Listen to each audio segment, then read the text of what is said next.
Vamos continuar.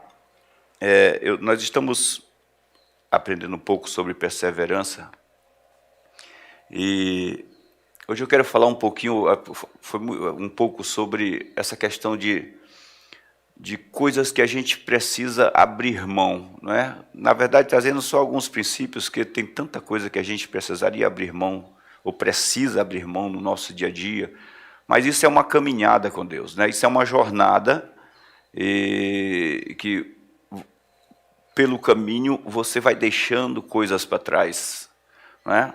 É preciso que deixemos algumas coisas para trás. Um tempo atrás eu usei um exemplo de que se uma pessoa colocar 10 camadas de roupas e tentar se aproximar do sol, ela vai queimando camada após camada até que ele não tenha mais nada e ele vai se encontrar com o sol totalmente despido. Claro, uma pedra de carvão, se sobrar alguma coisa, mas com certeza vai deixando pelo caminho camada após camada, vai se livrando dos pesos. E quando o autor aos Hebreus diz que nós devemos nos livrar dos embaraços e do pecado, né? Ele não fala apenas especificamente do pecado, mas dos embaraços. São coisas que fatalmente vão nos levar a grandes erros e vai atrapalhar, vai nos impedir de caminhar como devemos. E quando falamos em seguir, em acompanhar Jesus, em seguir a Cristo, porque cristão é seguidor de Jesus, não é? É aquele que está seguindo a Jesus. Quando falamos de seguir a Jesus, tem um convite dele: cara, você precisa se livrar dos pesos que te atrapalham, porque nós temos uma jornada longa pela frente de vida. Então, o que é caminhar no Evangelho? É estar pronto para receber de Deus, porque isso é a graça, tudo que Ele nos dá pela graça nós recebemos por meio da fé, mas também estar pronto para abrir mão daquilo que Ele vai dizendo: isso aqui não pode fazer parte da sua vida, porque não vai ser eficaz na tua viagem. Quando Jesus envia os 12 discípulos, na primeira missão deles, Ele diz assim: olha, não leve nem uma sandália a mais, não leve nada, uma sacola a mais. Onde vocês chegarem e que receberem vocês, ali vocês vão ficar e vão ser supridos de tudo. E seguem caminho, e no próximo lugar que vocês chegarem, vocês vão ser supridos de tudo. Isso nos traz uma figura muito legal a respeito dessa nossa caminhada com Deus, onde muitas vezes nós queremos andar com Deus, carregando tudo o que temos, não é? Sem abrir mão de nada. E não estou falando de termos de material, estou falando de termos no nosso coração, temos dentro de nós, não é? E às vezes até do próprio material, que atrapalha a caminhada, às vezes a nossa luta. Eu peguei alguns pontos aqui para nós falarmos, né? A gente pensar, meio que, vou dizer que é confrontante a ideia de trazermos isso. Vivemos num mundo cada vez mais concorrido, as concorrências do mundo, né? Profissionalmente, na família, com os vizinhos, nos espaços públicos, na academia. E em tudo quanto é lugar você vai encontrar um espírito de concorrência, onde as pessoas estão sempre lutando entre si. Há um espírito que impulsiona você viver loucamente em tudo quanto é lugar. Crescemos com isso. Eu falei aqui no primeiro culto, nós nascemos e crescemos com essa ideia de que temos que viver concorrendo e que você precisa alcançar o primeiro lugar, você precisa de um pódio, você precisa estar no pódio. E essa luta, ela está invisível aparentemente no nosso dia a dia, mas é presente. Ela é presente. E o propósito desse sistema é envolver todo mundo e fazer com que o homem pense que é livre, mas, na verdade, ele continua escravo de uma ideia colocada, implantada pelo inferno. Quando a gente fala de sistema, a gente não fala de uma pessoa ou apenas de um governo em particular separado. A gente fala do inferno, da obra de Satanás, do que foi projetado para governar, para dominar. É preciso que a gente tenha claro no coração, não existe um terceiro governo, só existe a luz e as trevas. Ou eu estou andando com Jesus, ou eu estou nas trevas, ou eu estou sem luz, eu estou na ignorância da verdade. Então, quando nós falamos de concorrência, nós falamos de que há um espírito no mundo baseado nas estratégias de Satanás, o que Paulo chama de metodeia, ou que a palavra, o grego metodeia, que são os métodos que Satanás, que o inferno usa, não é? De que a figura é de alguém gingando na sua frente, tentando desfocar, tirar você, descentrar você, tirar você do alvo, levar você a olhar do lado. Nós temos alguns exemplos, como Pedro, que entre olhar para Jesus e desprezar o som do vento, o barulho do vento que batia no ouvido dele, na orelha dele, no corpo dele, na pele dele. Um determinado momento, ele acabou olhando e aquele sentimento, aqueles avisos, aqueles sinais que tocavam nele, que acionavam os sentidos físicos dele, chamou a atenção dele. O resultado é que ele começou a afundar, um processo reverso, ao contrário do avanço para perto de Jesus, começou a acontecer nele. Porque, não, como eu comentei aqui a semana passada, não dá para imaginar alguém que começou a afundar e dá tempo de dizer: Senhor, me socorre porque eu estou afundando. É impossível alguém que está sobre a água dizer essa frase sem que, quando ele diz Senhor, ele já esteja lá embaixo.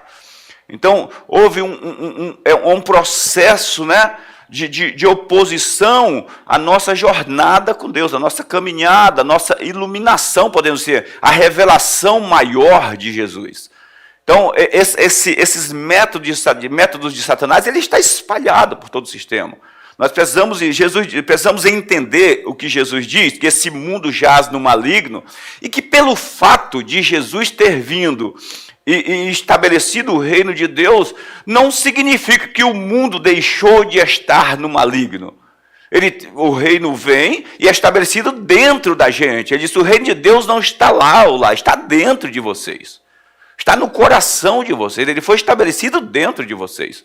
Pastor, e quanto ao mundo? Então, quer dizer, como é que fica o mundo? Fica preparado, sendo colocado um pouquinho mais de gasolina para pegar fogo mais rápido, porque a Bíblia diz que ele será queimado e enrolará e incinerado. Mais gasolina está acontecendo aí para que ele queime mais rápido e seja finalmente purificado. Então é importante que a gente pense nisso, tenha isso no coração e comecemos a refletir sobre isso, que eu estou vivendo num sistema que fica me impulsionando a concorrer e mergulhar, às vezes, em abismos e assumir responsabilidades e coisas que não eram necessárias, só para me ocupar, para que eu me sinta satisfeito, realizado. Não é? Permanecer na simplicidade parece uma utopia. Uma vida imaginária, que utopia é uma vida imaginária.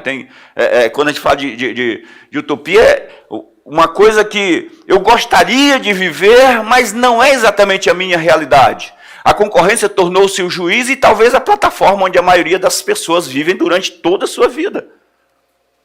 Pessoas que nunca estão satisfeitas. A insatisfação é o motivador das conquistas pessoais.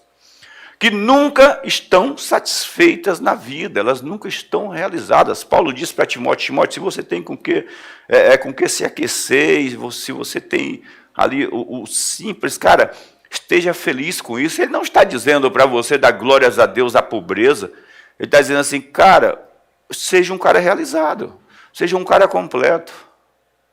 Aquilo que você tem, que ele disse que ande nisso aí, você já sabe, ande nisso aí. Seja um cara completo. Diga graças a Deus, por favor.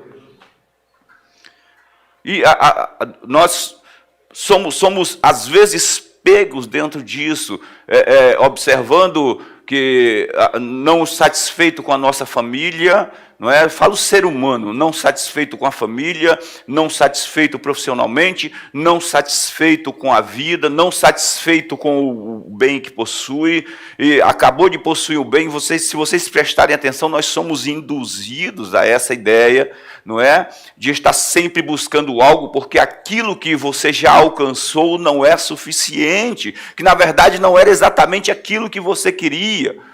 O Salomão chega a dizer que a sanguessuga tem duas filhas, o nome de uma é Dá e o nome da outra é Dá. E ambas nunca estão satisfeitas, elas são como a sepultura. Quando você tira uma foto de cima do cemitério, tem sempre uma cova aberta. Nunca está satisfeito de defunto. Assim, às vezes, é a vida do ser humano. Como viver livre, onde a escravidão ditou o estilo de vida dos sonhos das pessoas? Para que elas possam realizar os seus sonhos, elas vivem escravas de situações.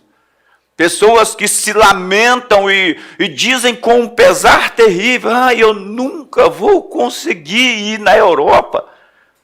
Como se fosse a coisa mais gloriosa do mundo. Eu nunca vou conseguir tirar férias.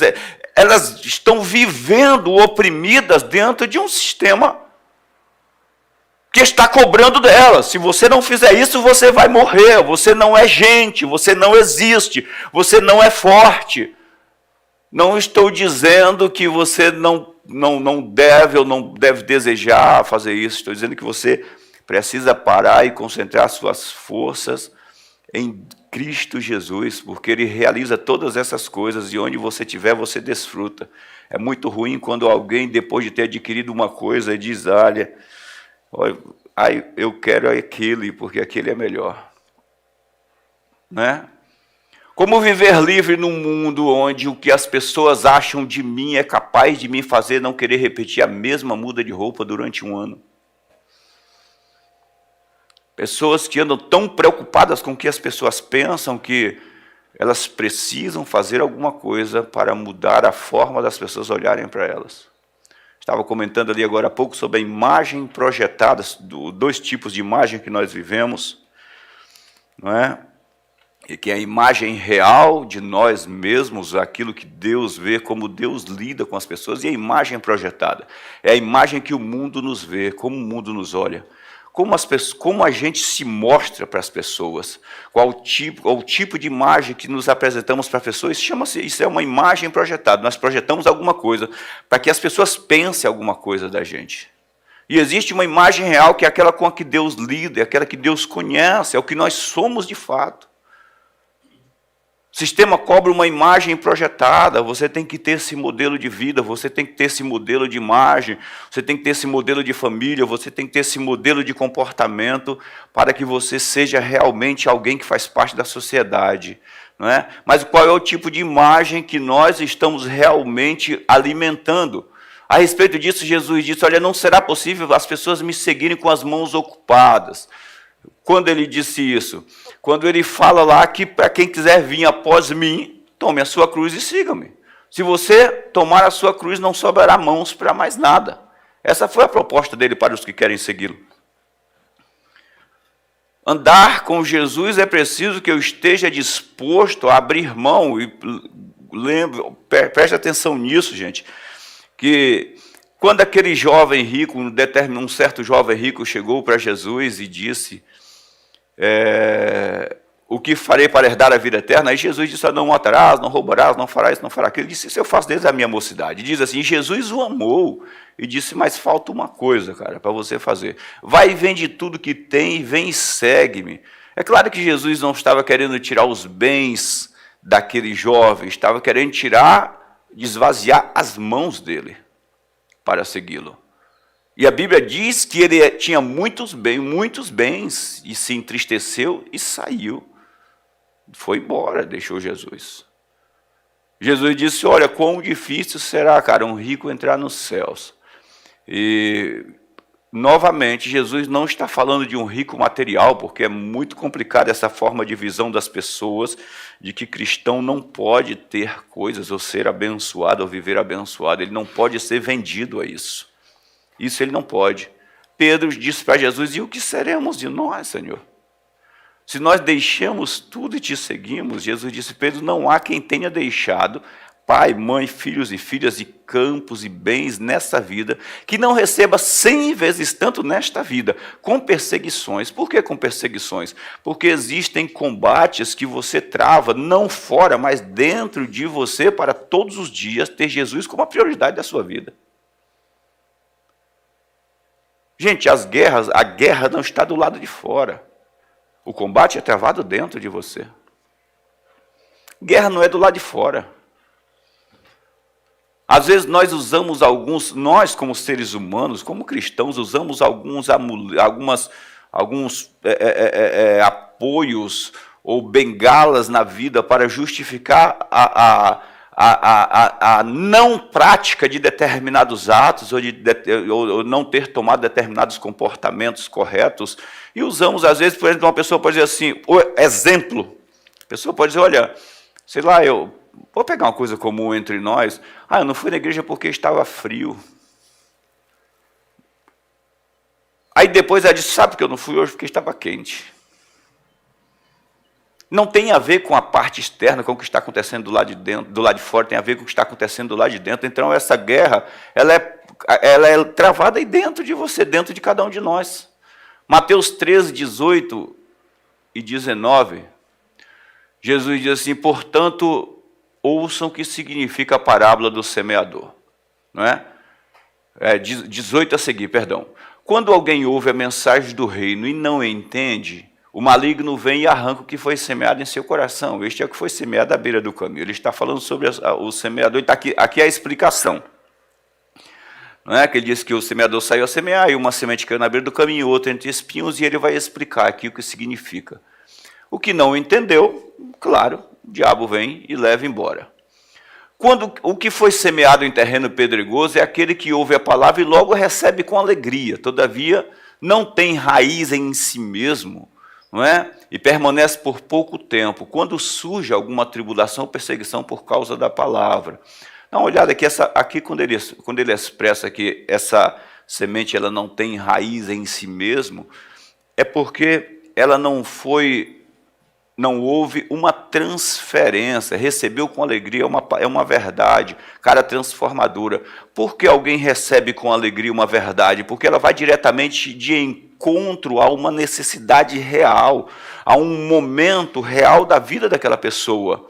Algo que, olha só, é uma verdade que reflete o que eu estou vivendo, ela traz sucesso para a minha vida, ela muda o meu estágio, mas isso é apenas aquele momento, bateu, ficou, mas aquela pessoa não persevera. A perseverança naquela verdade vai fazer com que ela produza raízes, se aprofunde em raízes. Deus me deu uma palavra e essa palavra mudou a minha vida.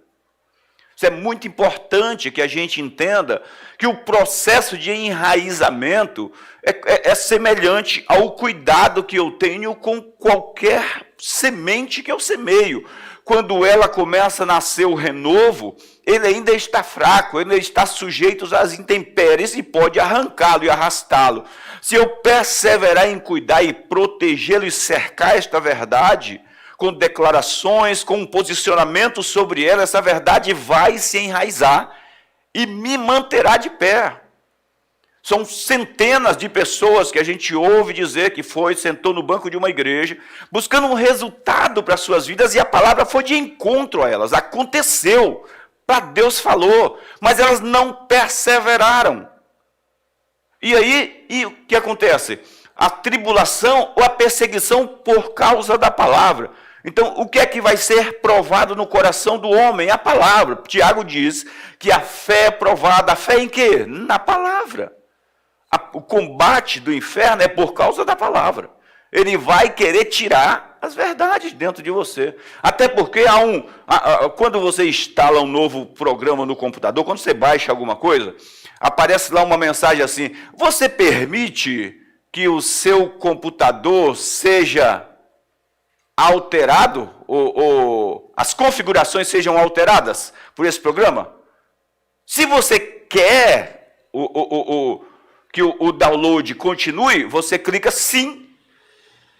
E ele faz algumas alterações. Estão entendendo?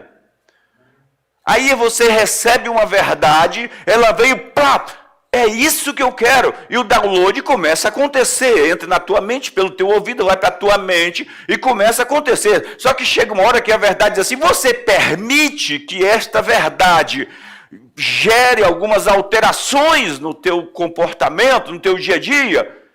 E é aí que a tua perseverança, continuação, está dizendo sim, está apertando a tecla de sim. E aí você marcha e continua e persevera. Porque ela disse, a verdade tem uma voz, é Jesus. Falou que te muda, só que você tem que continuar. Pastor, mas eu já estou aqui, ouvindo faz uma semana.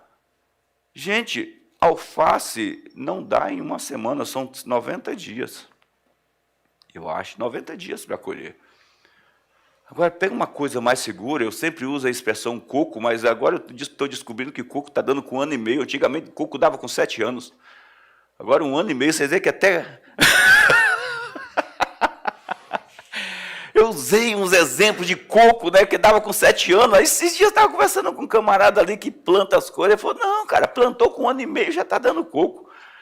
Eu disse, meu Deus, que uma coisa, até o coco está mais ligeiro do que eu.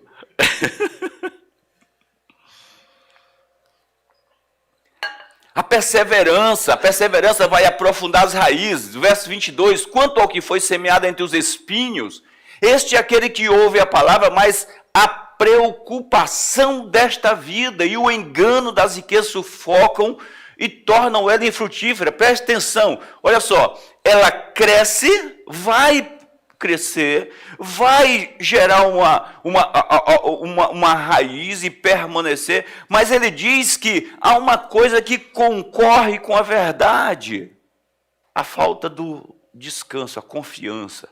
Preocupação é falta de confiança, falta de dependência.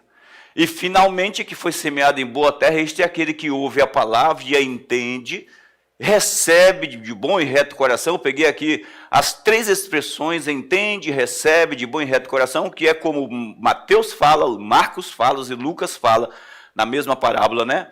E esse dá uma colheita de 100, 60 e 30 por 1. Então nós vemos aqui que a questão da perseverança, da continuidade, de persistir, crendo e confiar, gente, é o todo que Deus precisa para realizar o que Ele planeja, ou o que Ele planejou para as nossas vidas. Quando a palavra entra na vida de alguém, ela é capaz de transformá-lo completamente, capacitá-lo para viver de forma vitoriosa neste mundo. Esse é o propósito da palavra. Deus disse em Isaías 55 que a palavra dele não volta vazia. Gente, é uma afirmação do próprio Deus. Assim, ele disse, como a chuva que cai do céu para regar a terra e não volta para lá sem que cumpra o propósito, presta atenção, a chuva cai, rega a terra, se espalha, vai para os rios e ela é colhida de novo para as nuvens por meio fala de novo, evaporação, então a cabeça está em condensação, a evaporação, condensação é o oposto, da evaporação diz, não acontece o retorno para as nuvens sem que ela cumpra o propósito de regar a terra. Ele disse, assim será a palavra que sair da minha boca, ela não retorna para mim vazia. Gente, desde que o mundo é mundo, tudo que Deus disse aconteceu. Então, a palavra falou, Deus liberou uma palavra que veio de encontro, que você diz, cara, é o que eu preciso. Você precisa perseverar nessa verdade. Você precisa perseverar, você precisa desenvolver essa verdade por meio de uma vida prática agora, de declarações, de confissões e posicionamento nela. Eu gosto das expressões de alguns profetas, que, por exemplo, o profeta Isaías, no capítulo 6, ele tem uma visão de Deus e imediatamente ele cai de joelhos e diz, meu Deus, o que vai ser de mim? Não é? O profeta Abacuque, se não me falha a memória, Abacuque sim, ele diz assim, Senhor, ouvi a tua palavra e temi. Aviva a tua obra no meio dos anos a notifica. E diz assim, olha, nós acostumamos a viver, o povo está acostumado, tornou a vida, o relacionamento com o Senhor uma coisa totalmente monótona e mecânica, sem vida. Ele diz, ativa isso dentro de nós, porque eu temi, e toda a carta dele, do profeta, gira em torno dessa realidade de que ele ouviu e ele está preocupado agora com a nação. Então ele começa a ativar a nação e falar com Deus e ativar a nação a respeito do que ele ouviu. Ele perseverou naquilo que ele ouviu. Ele acreditou que aquilo que Deus disse era fato. Deus envia uma palavra a respeito de como está a nação e ele crê nisso. É importante, quando você recebeu uma verdade, você entenda que o que Deus falou, que veio de encontro à tua necessidade, o propósito dele é promover mudança. O propósito dele é te libertar. Mas isso acontece quando? Quando eu persevero nisso, quando eu permito, e a minha perseverança vai fazer com que essas verdades se enraizem dentro de mim. Pedro pergunta para Jesus, o que seria de si, dele mesmo, né? O que seria de si que deixou tudo para segui-lo? Na verdade, ele não fala apenas de si, mas nós deixamos.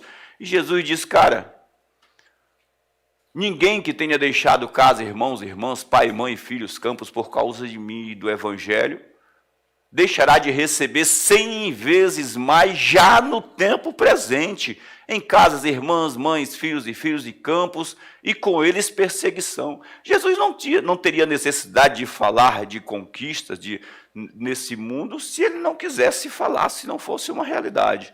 Ele diz assim, claro, com perseguição. E quais são essas perseguições?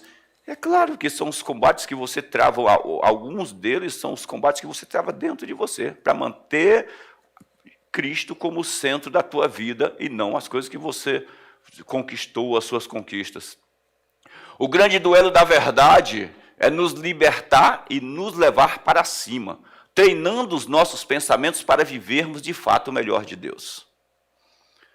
Treinando, nós estamos dentro da igreja, graças a Deus, não é, digamos assim, uma coisa comum para a gente aqui, mas nós encontramos muitas pessoas em muitas igrejas alimentando essa ideia das pessoas insatisfeitas, infelizmente. Isso gera uma forma de manter as pessoas na mão, sob o controle. Não é? Quando eu dou apenas um pedaço de pão e diz, amanhã vem aqui que eu te dou o próximo pedaço de pão. Então, tem um pão inteiro, então eu vou te dar um pedaço, amanhã você vem e você recebe outro pedaço. E as pessoas vivem dessa forma, como filhotes de passarinho que nunca recebem as penas, eles estão sempre no ninho, pedindo e desesperadamente pedindo, e qualquer barulho que soa em volta, na mente deles é a fêmea ou o macho que está trazendo comida para eles. E as pessoas vivem dessa forma em volta das outras pessoas, numa loucura de que eu preciso. E todo o propósito de estar na igreja é porque eu preciso de um emprego, é porque eu preciso de mais dinheiro, eu preciso de um aumento, eu preciso de um carro novo, eu preciso de uma casa nova, eu preciso disso, eu preciso daquilo. Quando elas não entendem que elas têm a maior de todas as suficiências em sua vida, Jesus. E que quando elas gozam dessa suficiência, tudo que elas precisam está disponível. Jesus disse, busque em primeiro lugar o reino de Deus e a sua justiça. E não existe segundo lugar. Não existe. Busque em primeiro lugar o reino de Deus e a sua justiça. Esse só deve ter um lugar, né? Toda concorrência que acontece com a palavra só acontece dentro de você. Não acontece fora. Se você permitir que a palavra seja vitoriosa aí dentro, como ela foi aqui fora, nada pode te parar. Todo combate, toda concorrência que acontece com a palavra, gente, só acontece dentro da gente e não fora. O mundo não concorre com Jesus em si mesmo. Jesus disse, eu venci o mundo. O mundo foi vencido há 2000 anos atrás. Todo combate é dentro de cada um de nós. Na verdade, na mente, né? Todo combate que travamos é dentro de cada um de nós. O mesmo problema as mesmas circunstâncias, e o mesmo dia que alguém se declara derrotado, uma outra pessoa se declara vitoriosa. As mesmas crises, ou seja, crises semelhantes. Tempos difíceis igual para todos.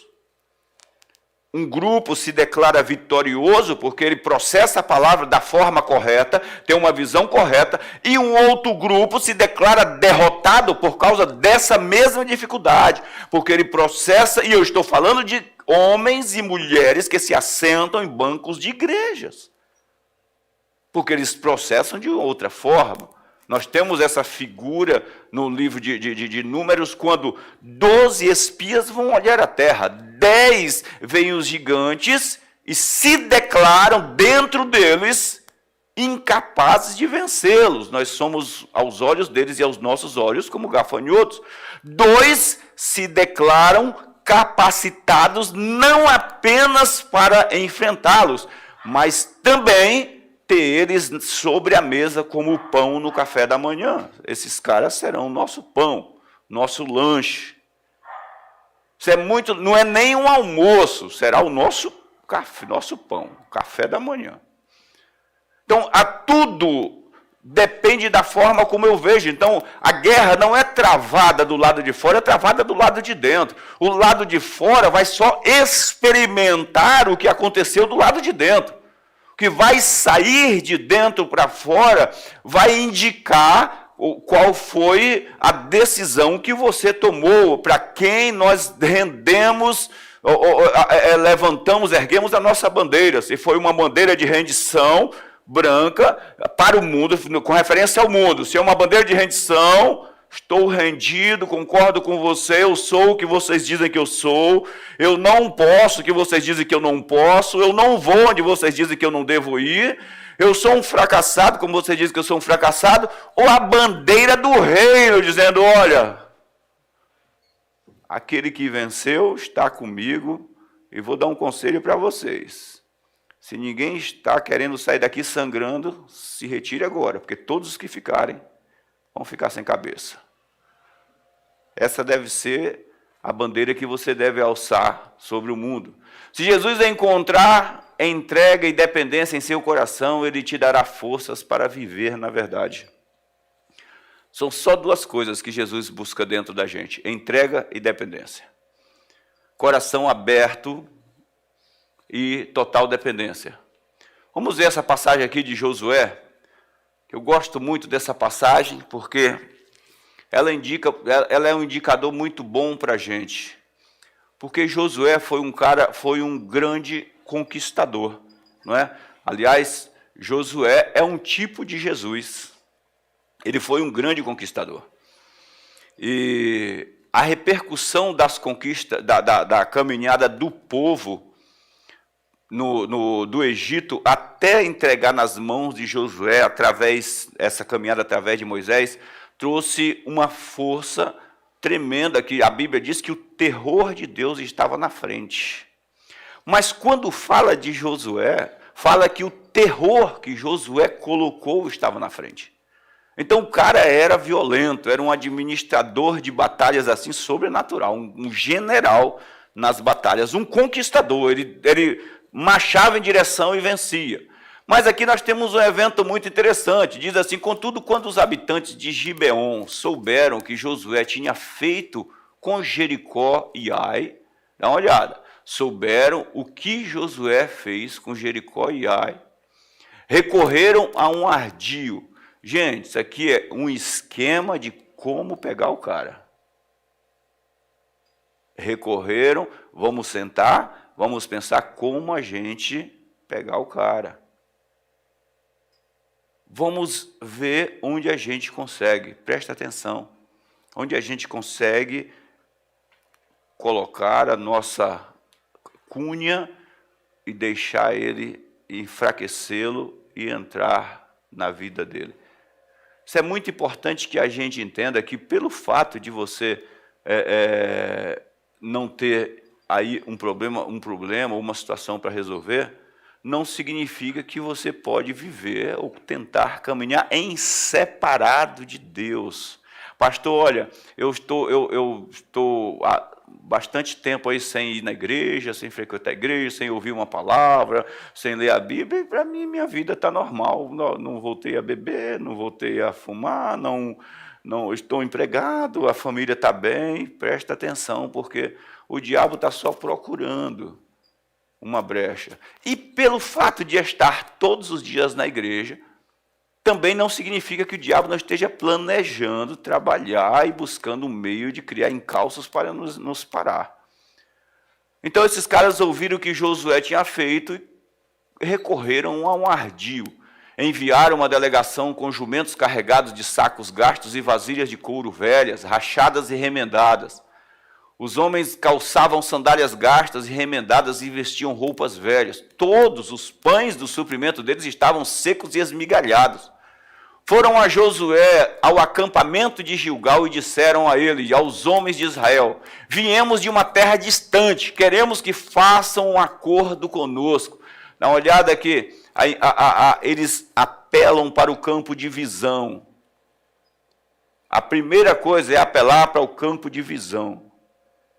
A Bíblia diz assim, olha, se os seus olhos forem bons, todo o teu corpo terá luz. Ou uma tradução, se os seus olhos forem simples, todo o teu corpo terá luz.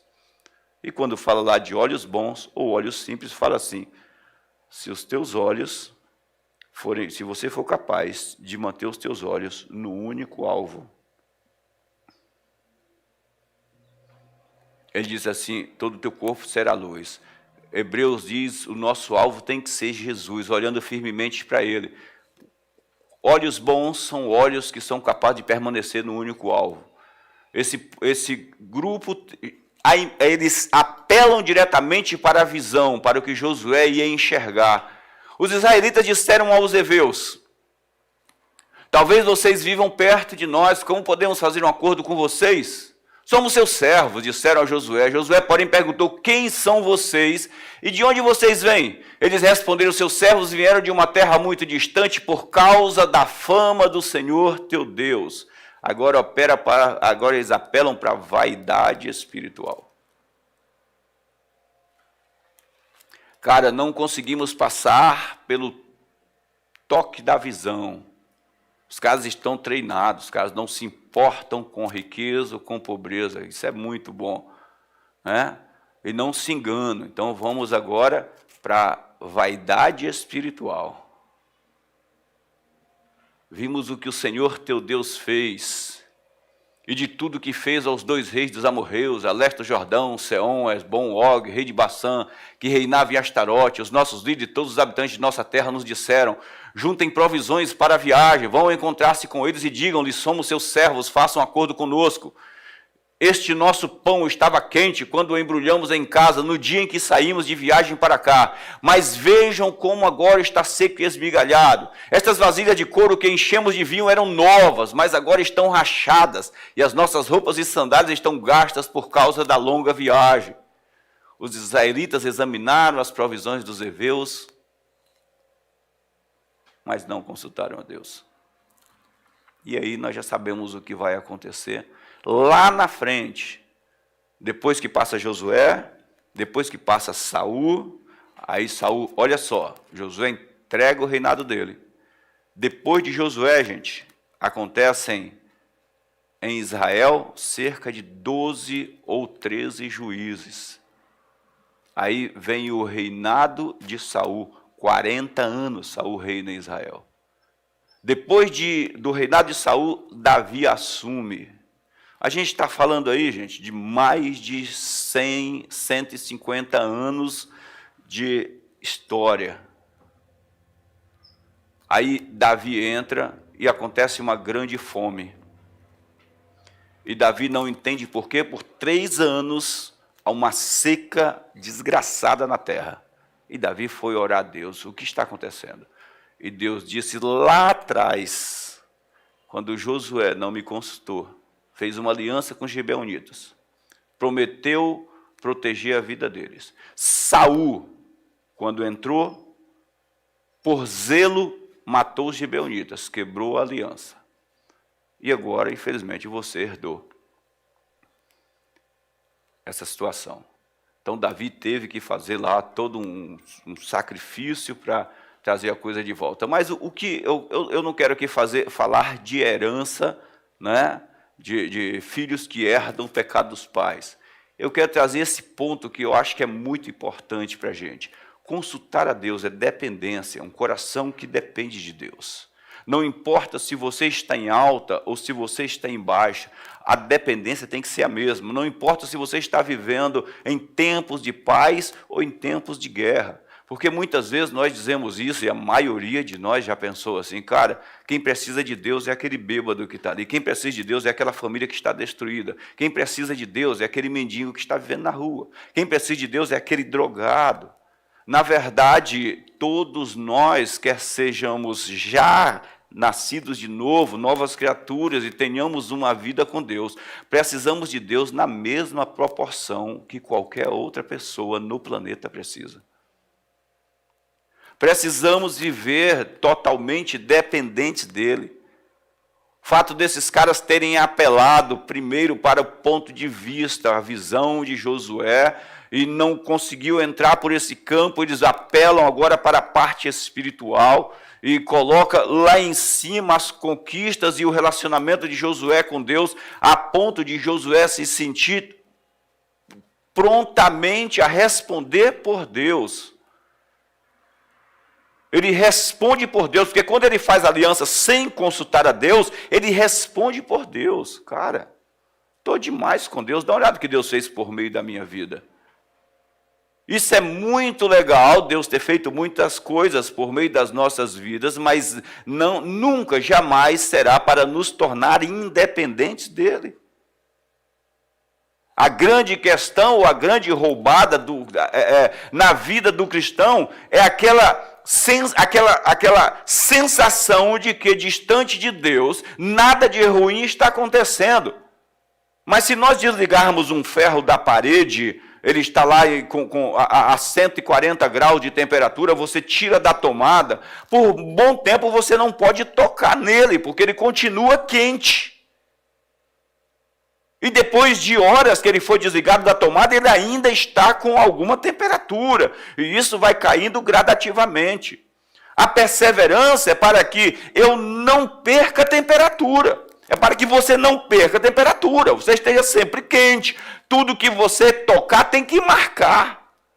Por onde você passar tem que marcar, tem que ter o toque. Sabe, aquele toque que marca de fé, de crença, de ânimo, de decisão, de poder de escolha, que é o que o sistema tenta fazer com os filhos de Deus, é tirar o poder de escolha, te deixar na roubada, cara. E aí, o que você decide? E é muito ruim quando o homem está fraco, sem poder de escolha, é muito ruim quando um pai não pode dizer para o filho, não faça isso, porque ele não tem força, autoridade para falar. É muito ruim quando o marido não pode falar para a esposa, amor, está errada, porque ele está errado. Ou a esposa falar para o marido, amor, está errado, porque ela está errada. E o diabo faz isso, ele tira o poder de força, a capacidade de ação, de escolha, para te levar junto na mesma massa. E, cara, é fácil quando o cara está envolvido na mesma massa sendo arrastado. É muito fácil, né? O inferno se utiliza da sua inquietação para satisfazer os apelos desta vida, te seduzindo para alianças de sofrimento, alianças de dor. Lá em Provérbios 10 diz que as bênçãos do Senhor enriquecem e não vêm acrescida de dores. Ela não vem atrelada de dores. As bênçãos do Senhor traz paz. A palavra enriquece lá, que é carregada de paz, de certeza, de convicção, de segurança. Cara, está aqui a Escritura, é meu, me pertence. Foi Deus quem me honrou. Já tiveram aquela coisa ruim de você estar passando em frente o comando e está todo errado, documento do carro errado, carta vencida, aquele monte de coisa, e você... Alguns cristãos colocam a Bíblia no painel.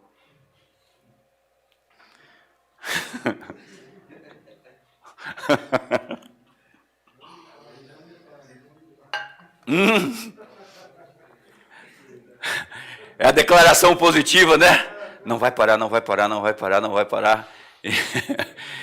E aí, e quando dá sorte, é sorte, não tem nada a ver com Deus. Quando dá sorte, quando dá sorte que o guarda diz, vai.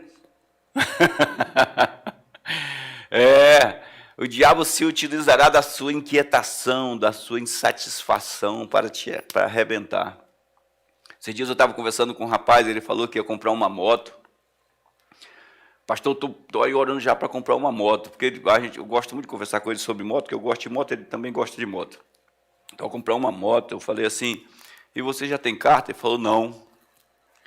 Aí eu falei, e por que você não tira a carta primeiro? É menos de 1/3 do valor da moto que você quer.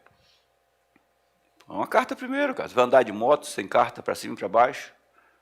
Ele falou, não, para dar uma voltinha na rua, para ter naquela... Eu falei, deixa de ser cabeçudo, rapaz. Tira a carta primeiro. Se você passar de moto, eu ligo para a polícia, se você tiver sem carta. Aí ele falou, pastor, o senhor faz isso? Eu faço sim. Não pode, cara, não deve. Poxa, você vai se enrolar, se embaraçar? Pensa aí, não é? O inferno ele vai se utilizar da tua inquietação, aquela coisa dentro, eu preciso ter, por quê? Porque o meu vizinho tem, por quê? Porque a minha vizinha tem, por quê? Porque o meu vizinho fez, por quê? É exatamente isso, gente, é um sistema que tenta envolver a tua vida e você, infelizmente, às vezes precisa dar ouvido a um monte de vozes que estão em volta, né? Dá uma olhada que Paulo diz aos Filipenses, não andem ansiosos por nada nessa vida. Por nada nessa vida andem ansiosos. Não permita, não é? Tem uma tradução que diz assim, não ande com ansiedade, como se fosse um companheiro, né? Acho que é a tradução do livro.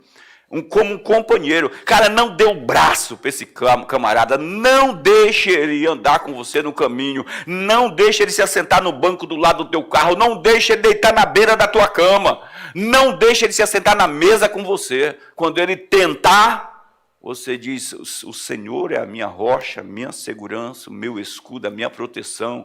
Ele diz, olha, por quê? Ele diz, tudo o que você precisar, apresente a Deus e agradeça a Deus já pela solução. E o verso 7, a paz de Deus que excede todo o entendimento, guardará o seu coração e a sua mente em Cristo Jesus.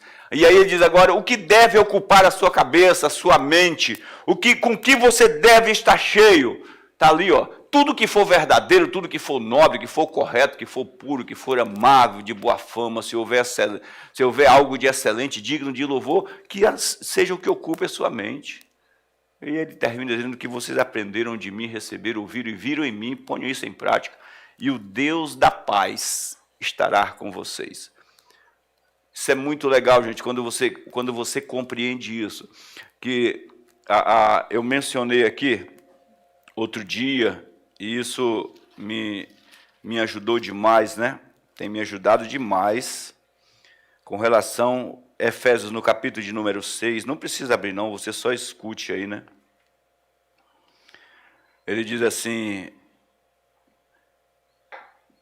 o verso 16, embraçando sempre o escudo da fé com o qual vocês podem apagar os dardos inflamados de Satanás. E eu comentei aqui a semana passada, ou umas 2 semanas atrás, numa dessas mensagens aí, o que esse versículo significava, que o escudo, os dardos inflamados de Satanás, não são os dardos, mas os dardos inflamados de Satanás vai sempre trabalhar nas suas fraquezas. É algo que vai aguçar os pontos vulneráveis, os pontos que você precisa se encher de graça. Se você é alguém ansioso, o diabo vai cutucar esse lugar. Se você tem, seja lá o que for, a brecha, uma área onde você pode manquejar, uma possibilidade de manquejar, o diabo vai trabalhar. Por isso que Paulo disse, eu me gloriarei nas fraquezas, porque quando eu estou fraco é que eu sou forte. Ou seja, ele absorvia graça e mais graça para as áreas vulneráveis. Então Paulo diz, tome o escudo da fé. Quando o diabo tentar, você para, aqui não, filho. eu decido descansar em Deus, eu decido confiar no Senhor, eu decido andar com a palavra. Opa, Deus falou comigo essa semana. Eu fui ontem pregar numa igreja, que eu preguei o ano passado, preguei lá o ano passado, acho que não me recordo, em junho, julho do ano passado. Tem mais de um ano que eu preguei lá.